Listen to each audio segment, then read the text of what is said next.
गीता में कर्म कांड से कर्म योग तक की यात्रा। भगवान श्री कृष्ण जी के अवतार काल में वेद के कर्म कांड पक्ष पर अधिक जोर दिया जाने लगा था। पुरोहित वर्ग धनी मानी जनों को स्वर्ग के प्रलोभन दिखलाकर अथवा नरक के भय दिखलाकर कर्म कांड के नाम पर महंगे अनुष्ठानों के लिए प्रेरित कर रहा था। ऐसे समय में भगवान श्री कृष्ण जी ने कर्म कांड के स्थान पर कर्म योग की प्रतिष्ठा स्थापित करके हर धनी व निर्धन के लिए मोक्ष का मार्ग सुलभ कर दिया। कर्म योग की स्थापना के विषय में भगवान की वाणी इस प्रकार है। नेहाभिक्रम नाशोस्ति प्रत्यवायो न विद्यते सवल्पमप्यस्य धर्मस्य त्रायते महतो भयात्। कर्म योग की भावना से जो भी प्रयत्न किए जाते हैं वे नष्ट नहीं होते। यदि उनके पालन करने में कोई चूक हो जाए तो दोष नहीं लगता। इस दिशा में किया जाने वाला थोड़ा सा प्रयत्न भी बड़े भय से रक्षा करता है। इस श्लोक की पृष्ठभूमि यह है कि कर्म कांड का आयोजन करते समय यदि मंत्र पाठ में कोई अशुद्धि रह जाती थी या अनुष्ठान पूरा नहीं हो पाता था तो उसके लिए अनिष्ट का भय दिखाया जाता था। भगवान इस श्लोक में अभय दान करते हुए कह रहे हैं कि कर्म योग की भावना से किया जाने वाला कर्म यदि अधूरा रह जाए तो भी अनिष्ट का भय नहीं रहता। गीता का अध्ययन करने से ज्ञात है कि कर्म के प्रति एकाग्रता की भावना ही कर्म को कर्म योग का दर्जा देती है। कर्म के साथ फल की इच्छा हो तो कर्म के प्रति एकाग्रता नहीं होती। इसी संदर्भ में भगवान कहते हैं, कर्मण्येवाधिकारस्ते मा फलेषु कदाचन मा कर्म फल हेतुर्भुर्मा ते संगोस्त्व कर्मणि। तेरा अधिकार कर्म करने में है, कर्म फल पाना तेरे अधिकार से बाहर है। कर्म करते समय तू फल की इच्छा मत कर, ना ही तू ऐसा सोच कि फल की आशा के बिना कर्म क्यों करूं। तात्पर्य यह है कि कर्म का वांछित फल न मिले तो तनाव बढ़ता है। यदि कर्म करते समय कर्तव्य की भावना रहे तो वांछित फल मिलने पर व्यक्ति का आनंद दुगना हो जाता है। फल न मिले तो निराशा नहीं होती।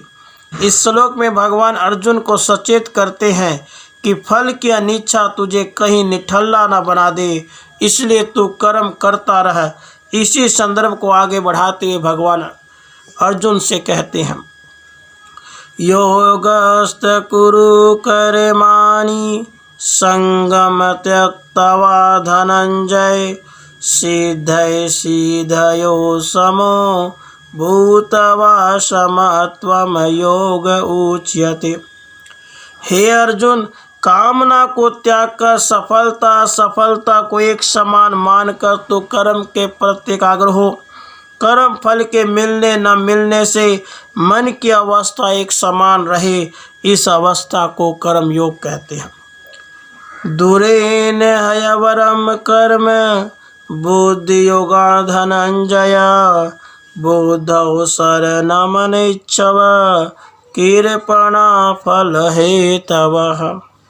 हे धनंजय अर्जुन, फल की आकांक्षा के साथ कर्म करने वाले दया के पात्र हैं। स्थिर बुद्धि से किया गया निष्काम कर्म श्रेष्ठ है।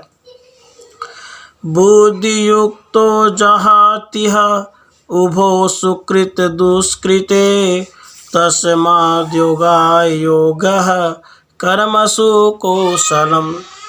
स्थिर बुद्धि युक्त व्यक्ति अच्छे और बुरे दोनों प्रकार के कर्मों के फलों का भागी नहीं होता। इसलिए तू कर्म करते समय बुद्धि को स्थिर रख। इसी कुशलता को योग कहते हैं। भगवान कहते हैं कि जिस प्रकार पाप के फल से बचने के लिए लोग यत्न करते हैं, उसी प्रकार पुण्य के फल से ही बचना चाहिए।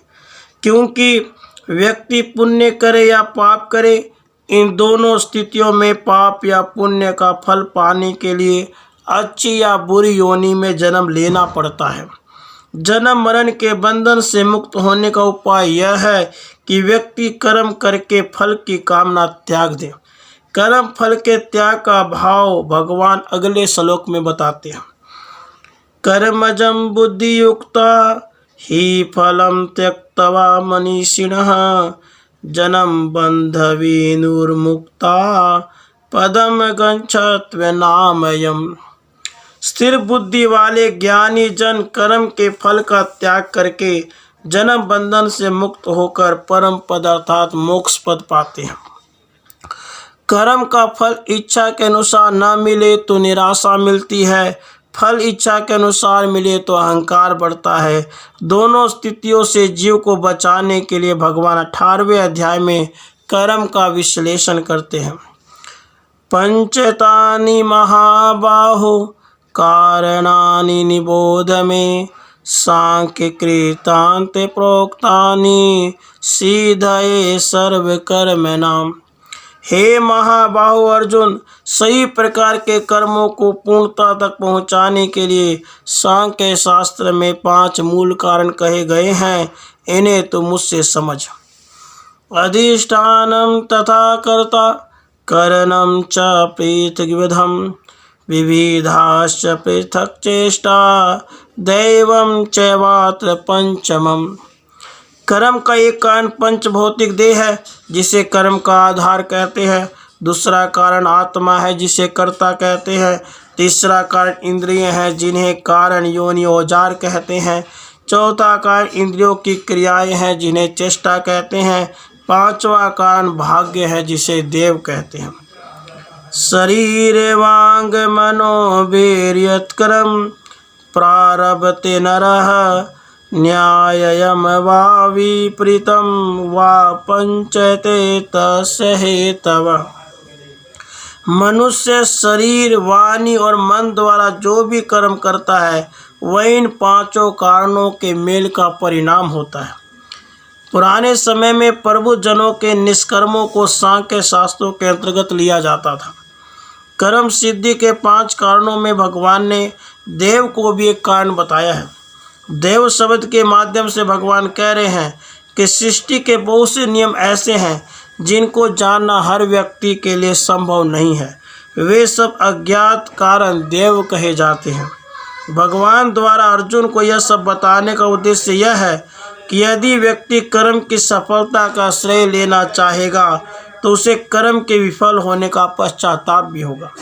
सफलता अहंकार बढ़ाती है, विफलता तनाव लाती है। इन दोनों अवस्थाओं से बचने के लिए भगवान कर्म कांड की अपेक्षा कर्म योग की स्थापना करते हैं। कर्म कांड के पीछे कामना होती है, कर्म योग में कर्म फल के प्रति निष्कामना होती है। कामनाएं जन्म मरण के बंधन में पुनः पुनः बांधती हैं, निष्कामना जन्म मरण के बंधन से मुक्ति दिलाती है। राधे कृष्ण, राधे कृष्ण।